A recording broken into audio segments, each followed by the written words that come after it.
So I've arrived at Zayd's house. We're going to the track now. I've probably arrived. You've broken in. I broke in. I've probably done as many track workouts in my life as I can count on one hand. So who knows how it's going to go. We've got thresholds, something like 7 times 5 minutes. I'm not sure yet. And we've got warm-up, cool-down, etc. And then we've got machine thresholds in the evening with a few GPPs and strength pieces to do as well. So a lot of training today because yesterday was active recovery. So I have the bandwidth to do that today. And then ready for my first sim in ages on Saturday. We're rolling. Yes, we are. Okay, walk. So trying, I think, my first sugar monster in about 4 years. I was listening to Jock Talk. If you know what that is, it on me? Can't yes. Tell. Okay. Listening to Jock Talk, which is Hunter McIntyre's podcast thing, and he was saying how sugar actually really helps. I don't know if I agree. So I'm having, like I said, this first sugar-full monster in ages, and we'll see if it screws me over for the track session. I hope it doesn't. And if it helps, I'll let you know. But if you saw that viral clip of it was like a 61 minute marathon runner, who's pre-race. That's impossible. Impossible. 61 minutes. The world record is 57, I think. 56. No, the world record for a marathon is 1 hour. No, 59. half. Did I say full? You didn't say half. Oh, half marathon. Anyway, before that, he had 2 cups of rice with 12 packs of sugar in his coffee. So, if that means anything, it means my interval is going to be at 2:30 per kilometer pace today.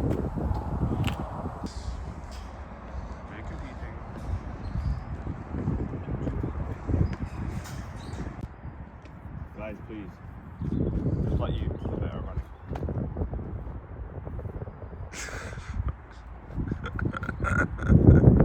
What a donut. That's a bit crazy, aren't they? Okay, that's 6 intervals done. So we're doing 7 by 5 minutes, 1 to go, with 1 minute walking rest in between. I'll show you my average after. Bye. I'll show you my average after. I think I'm on like a 3:40 right now, which I'm pleasantly surprised with. Like, though that's not quick for a lot of you. Like, for me, when it being one of my first sessions on the track, I'm happy with that. Last interval. Just this second finished my last interval. Oh, we'll see how we did. Okay, what I'm most happy with is my cadence. If you see 170, that's my cadence. I've not had that in like any run I can remember. I did just over 10K, 41 minutes, including the 1 minute walking rest. Pretty good session, happy with that. Right, track session done. I'm gonna look at my exact averages, but I'm pretty sure it was around 342 average per kilometer for each interval, so I'm really happy with that. I think the first few were a little bit quicker because I was super worried about it being probably my 3rd track workout in 2 years since started training for High Rocks, 1.5 years. So I don't know, I'm always on the treadmill, so I don't really know how it would fare, but I don't really know. I think I might might train a little bit of a GPP workout from the hybrid engine, and then this evening, like I said, I've got machine thresholds to do, and then some more weights. And then you did it the same thing, 7 by 5 minutes, but with 2 minute walking rest. Yeah, still recovering, thank you very much. And it was hell. Did you cut down every time? Yeah, I got. You started at what? 509? Yeah, 509, and my last one was like 440 something. Yeah, definitely feel the impact of the track on. Also, sick watch. One day I'm gonna be sponsored by Coros watch. No pun intended. Track does definitely beat me up. No? I didn't hit the pun. Watch it back. It definitely beats my legs up more in the treadmill. I say mine. It does beat one's leg up more than it would in the treadmill, obviously, due to the lack of sort of give that you have every stride. So I'm feeling it a little bit, but it was cold. Serious. It was so cold. Yeah, it was freezing. It was oh my so gosh. Cold. Got there, and the difference between wearing this sweater and not wearing a sweater, I have a long sleeve base layer on, so it wasn't awful. Long johns. I took it off, and please don't ruin it. As soon as I took this off, it hits you like a brick, and my hands, like trying to put my AirPods back in after I was like moving. You know when you can't move physically any quicker than you are? It was freezing. All right, I'm gonna complain about this country again because I'm not a fan. But I'll do the full sim. Might get him to do a half. High Rock sim. See how that goes. I think last time I was 57 high. Again, sim doesn't really matter, but the sim will be the same conditions as the last sim. It just won't exactly mirror a race, obviously, because treadmill, gym, different gym, etc. But yeah, should be ready for that. Gonna got a meeting with people on with someone who works with Fitter, just to sort of navigate the app a little bit, help my programming become more fluid. And yeah, see you later.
Oh yeah, tonight we've got bang, bang.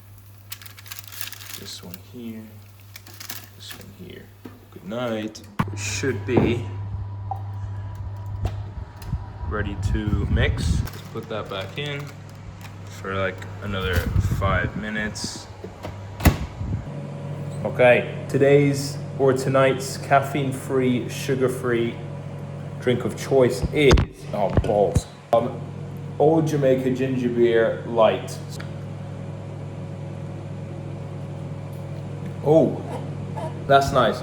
If you want to feel like you're getting freaking body slammed at the back of your throat, this one's for you.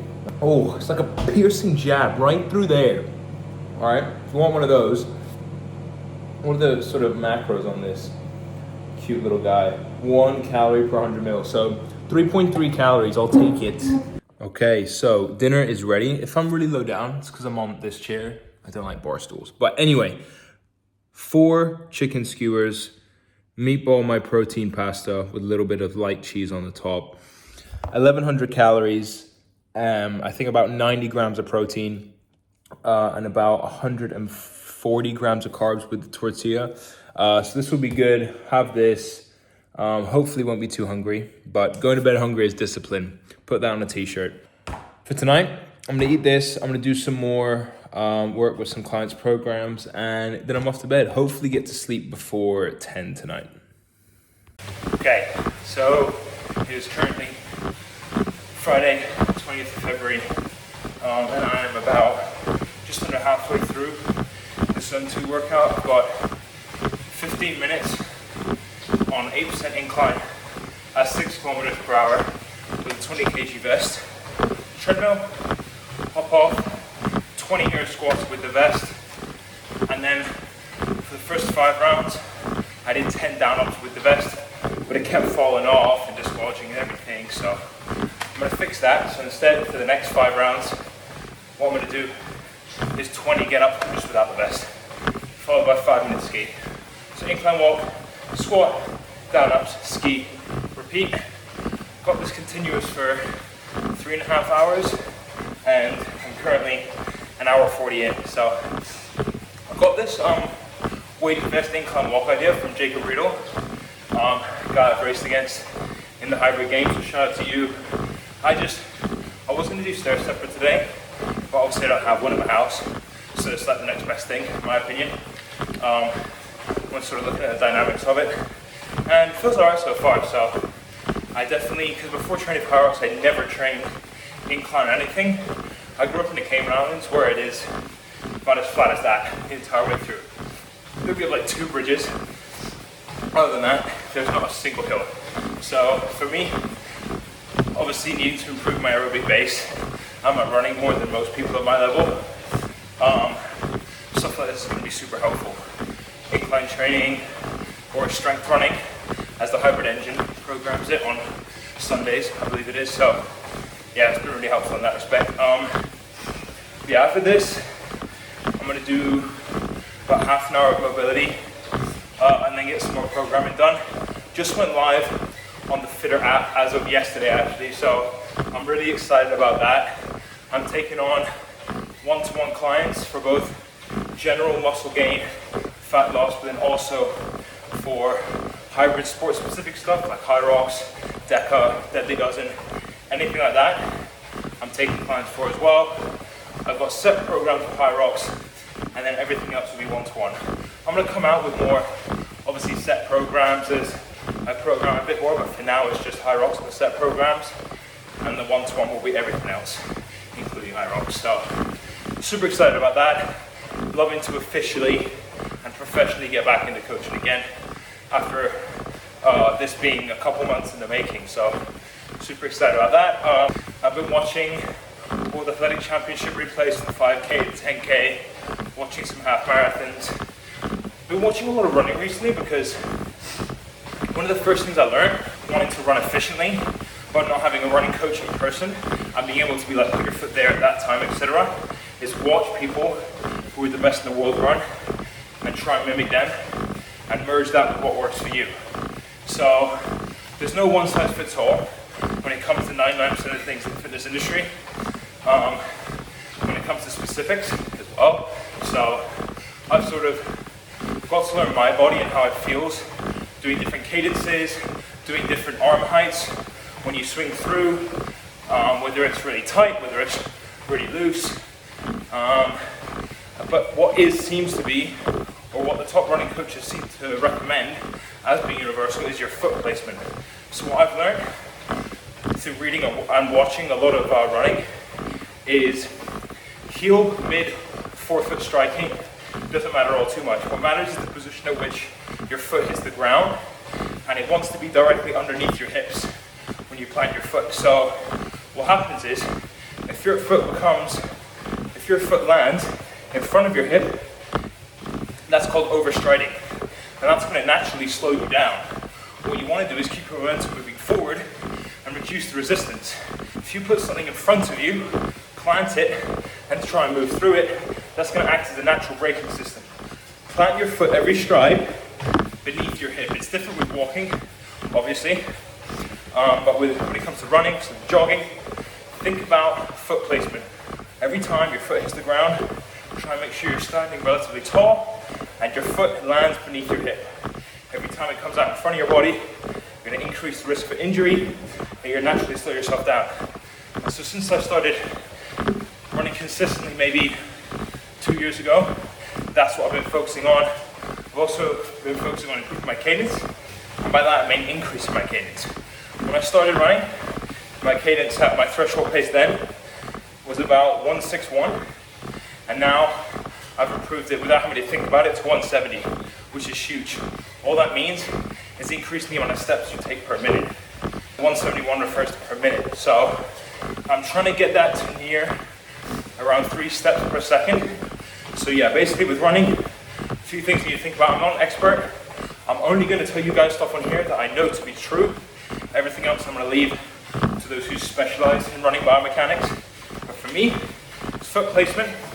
Make sure every stride happens beneath your hips. It's also cadence. Make sure you want to reduce your ground contact time, the time in which your foot is in contact with the ground. And so to do that, you increase your cadence.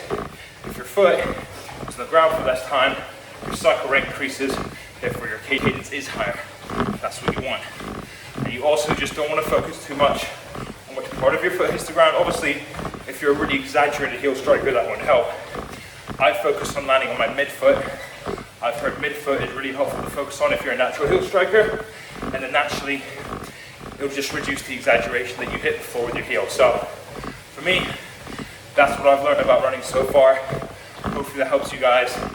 And for a year now on YouTube, I've just been watching professional runners over and over and over. Before I had no interest in running or athletics, and now I've grown to really appreciate it. I personally think that high-end runners, elite marathon runners, are some of the most, I think actually the most impressive athletes in the world. If you think, what's the world record marathon pace per kilometer? 254 or something ridiculous? Like if you go on your treadmill and see how long you can run 2 minutes and 54 seconds per kilometer for, and you're a good runner, you'll no longer think you're a good runner. It is insane what top level runner can do. And I think when you compare a generally good athlete in any sport, I think the top tier of running has the biggest disparity. That's just my opinion. Comment below if you think there's anything else that might take the crown, but for me, I think elite marathon runners are the most impressive athletes in the world.